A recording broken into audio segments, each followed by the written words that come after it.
Friends, ये आपका sociology का फर्स्ट पेपर है। मैंने सोशियोलॉजी का सेकंड पेपर ऑलरेडी अपलोड किया हूँ, वहाँ से जाके आप देख सकते हैं।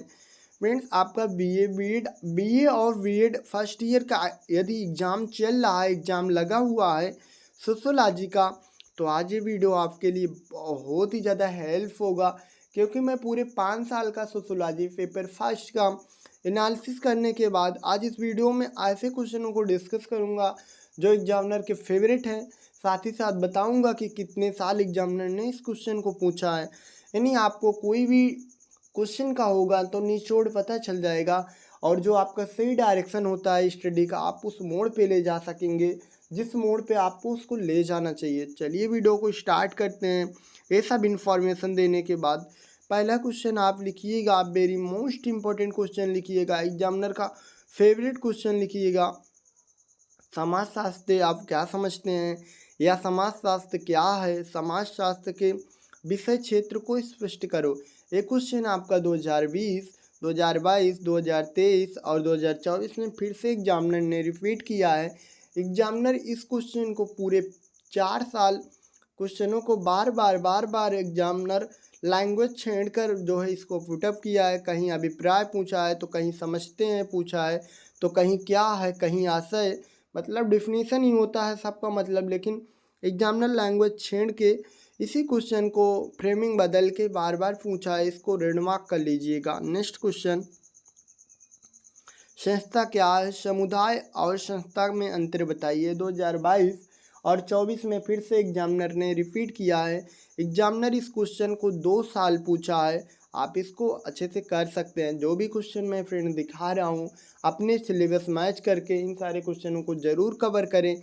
यहाँ से आपको 20 से 30% मार्क्स अचीव करने में मदद मिलेगी, और 20 से 30% क्वेश्चन कैसे ट्रैकल करना है मैं वो इस वीडियो में डिस्कस कर दूंगा।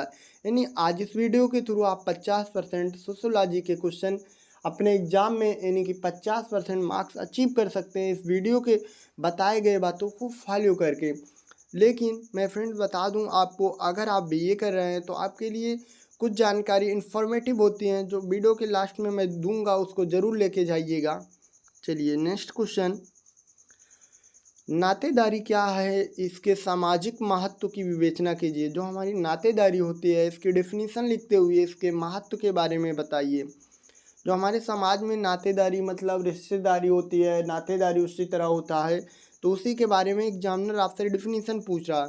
देखिए फ्रेंड्स, आपके 20% से 30% क्वेश्चन आपके समाज से रिलेटेड होंगे। जो हम लोग समाज में जिस इन्वायरमेंट में रह रहे हैं उसी से रिलेटेड, हमारे रिलेशनशिप से रिलेटेड होंगे, तो उसको आप एक बार पढ़ लें। आपके जो भी टॉपिक रिलेशनशिप से रिलेटेड हैं, आप उसको एक बार पढ़ लेंगे तो आप उससे रिलेशनशिप से रिलेटेड क्वेश्चन 20 से 30% पूछा जाएगा, जो कि आप बहुत ही आसानी से कर पाएंगे। जैसे पहला क्वेश्चन आपने देखा नातेदारी, ये भी आपके रिलेशनशिप से क्वेश्चन है, इसमें कुछ नया ट्विस्ट नहीं है, इसलिए आपको रूबरू करा रहा हूँ कि आपके समाज में जो रह रहे हैं यहाँ से भी 20 से 30% क्वेश्चन पुटअप होने वाले हैं। इसके लिए आप रेडी रहें, और इसका क्वेश्चन का आंसर आपको ऑलरेडी याद होगा, लेकिन एक बार ज़रूर बुक से पढ़ें, एक बार रिवीजन करें, मात्र आधे घंटे अपना टाइम निकालें और अपने एग्ज़ाम में 20 से 30% जो है मार्क्स अचीव करने की जो है सही डायरेक्शन प्राप्त करें। नेक्स्ट है सामाजिक नियंत्रण के साधनों को स्पष्ट करें। ये क्वेश्चन आपका 2020, 2023 और 2024 में फिर से एग्जामिनर ने रिपीट किया है। ये क्वेश्चन फ्रेंड्स आपके लिए मोस्ट इम्पोर्टेंट कह सकते हैं एग्जामिनर पॉइंट ऑफ व्यू से, क्योंकि एग्जामिनर इसको 3 टाइम रिपीट किया है। फ्रेंड, स्मार्ट स्टडी कोई भी पेपर लाता है तो उसका निचोड़ बताता है, पूरे 5 साल पेपरों का एनालिसिस करने के बाद उस क्वेश्चन की इम्पोर्टेंस बताता है और कम समय में आपको सही डायरेक्शन देता है।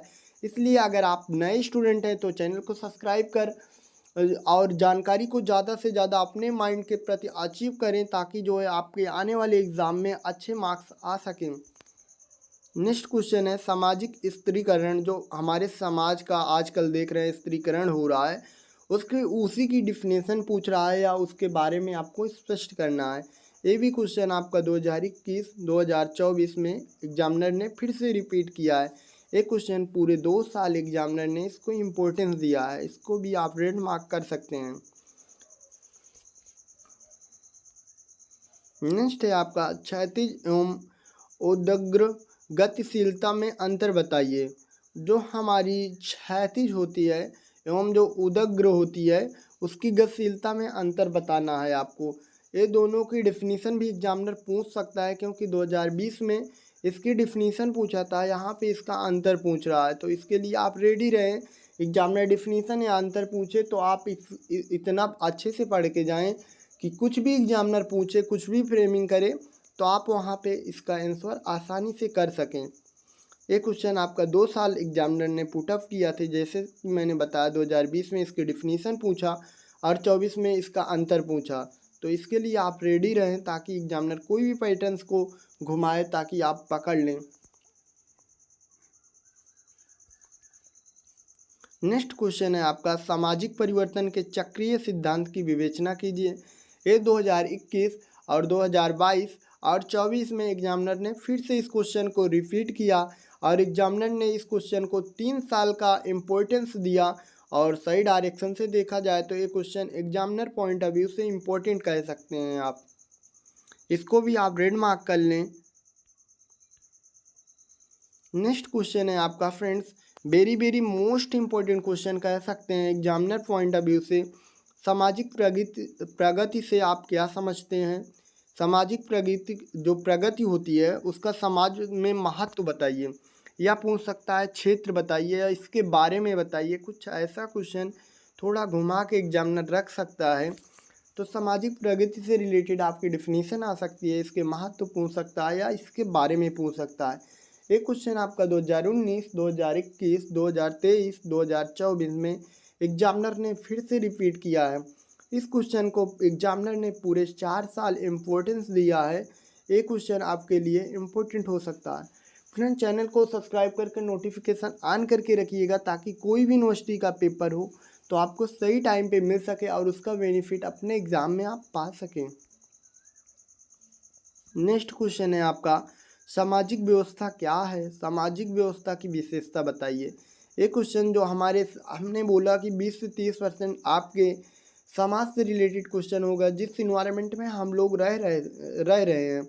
जैसे यहाँ पे सामाजिक व्यवस्था क्या है, सामाजिक व्यवस्था की विशेषता बताइए। ये भी क्वेश्चन आप इस टॉपिक को अच्छे से कवर करके जाएं। आप एक बार देख लेंगे तो आपके सारे क्वेश्चन अच्छे से कवर हो जाएंगे। नेक्स्ट क्वेश्चन है, इसको एक बार देख लेना, नया क्वेश्चन है। जो भी क्वेश्चन 2 टाइम रिपीटेड होंगे मैं उसको बता दूंगा, बाकी जो क्वेश्चन नए होंगे उसको भी अच्छे से करके जाएं आप लोग। फ्रेंड्स आपका पेपर समाप्त होता है, मैं 3 पॉइंट डिस्कस करूंगा जिसको आप ध्यान से सुनिएगा, जो आपके सोशियोलॉजी एग्जाम के लिए इम्पोर्टेंट हो सकता है। पहला पॉइंट आपको 3 साल का पेपर देख लेना। मैंने तो 1 साल का पेपर दिखाया और उसकी इम्पोर्टेंस क्या थी 5 साल में मैंने डिस्कस कर दिया। इसी तरह आपको 2 साल का और पिछले साल का पेपर उठाना है, इसी तरह सारे क्वेश्चनों को कवर करना है और उसको अच्छे से बुक उठा के उस क्वेश्चन को टिक करके अच्छे से पढ़ने की कोशिश करना। दूसरा पॉइंट, पूरा प्रीवियस ईयर पेपर 3 साल का एनालिसिस करने के बाद आप देखना कि कौन सा ऐसा 2 से 3 टॉपिक है जो बार बार एग्जामिनर उससे ज़्यादा क्वेश्चन पूछ रहा है। उन तीनों टॉपिक को आप अच्छे से कवर करके जाना। आपके सिलेबस के 40% सिलेबस वहीं से ख़त्म हो जाएंगे 3 टॉपिक से, जहाँ से एग्जामिनर पूरे 3 साल क्वेश्चन जो ज़्यादातर उसी टॉपिक से ले रहा है। दूसरा पॉइंट क्लियर। ये मैंने एकदम पेड की क्वालिटियाँ बता रहा हूँ फ्रेंड, जो आपके एग्ज़ाम के लिए एग्जामिनर के लिए पॉइंट ऑफ व्यू से इम्पोर्टेंट हो सकती है। इसलिए 2 पॉइंट आपके लिए बहुत ही इम्पोर्टेंट हो सकते हैं। तीसरा पॉइंट आपके लिए बहुत ही ज़्यादा हार्डली इम्पोर्टेंट है, ध्यान से सुनिएगा। ये सब कवर करने के बाद, ये सारी चीज़ें को अच्छे से स्टडी करने के बाद, यूटिलाइज करने के बाद आप फाइनली एक रिवीजन कर लीजिएगा क्विक।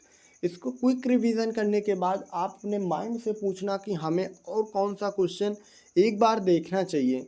तो आपका माइंड खुद ही रूबरू करा देगा कि किन टॉपिक का कौन सा क्वेश्चन थोड़ा देखना चाहिए। याद मत करिएगा, देखिए कोई भी क्वेश्चन हो आप पूरा रटने की कोशिश मत करिएगा, मेन पॉइंट को सुनिएगा। कोई भी डिफिनीशन हो यदि आपको याद नहीं हो रही है तो आप उसको एक बार पढ़ लो। पढ़ने के बाद उसको समझिए कि उस एग्ज़ामिनर का जो राइटर का मोटिव होता है उस डेफिनेशन के प्रति क्या मेन मोटिव है, वो क्वेश्चन बताना क्या चाहता है, बस वो समझ लो और 2 से 3 लाइन अच्छे से याद कर लो। वही 2-3 लाइन अच्छे से याद करने के बाद उसी से रिलेटेड बातें, अगर नहीं आ रहा है तो क्वेश्चन, तो उसी से रिलेटेड चीज़ें आप अपने एग्ज़ाम में लिख सकते हैं। एग्जामिनर श्योर आपको अच्छे मार्क्स देगा, तो आपके मार्क्स भी अच्छे आ जाएंगे और आपके फ्यूचर में रिज़ल्ट भी अच्छे हो जाएंगे। इसी तरह करके आप अपने एग्ज़ाम को बेटर कर सकते हैं, अपने रिजल्ट को बूस्ट कर सकते हैं, अपने फ्यूचर को ब्राइट कर सकते हैं। Thank you so much friends. आपको वीडियो कैसा लगा, इसका पीडीएफ मैं अपने टेलीग्राम चैनल में डाल दे रहा हूँ, लिंक डिस्क्रिप्शन में है, वहाँ से टेलीग्राम चैनल में ज्वाइन हो सकते हैं। हमसे कोई भी बात करनी है स्टडी रिलेटेड तो वहाँ से आप मेरे से कर सकते हैं। और साथ ही साथ एक प्यारा सा फीडबैक आप कमेंट सेक्शन के अंदर ज़रूर दीजिएगा फ्रेंड्स, ताकि आपको इसी तरह पेड जैसी क्वालिटी हमेशा लाता रहूँ, अच्छी से अच्छी वीडियो आपको प्रोवाइड कर सकूँ। Thank you.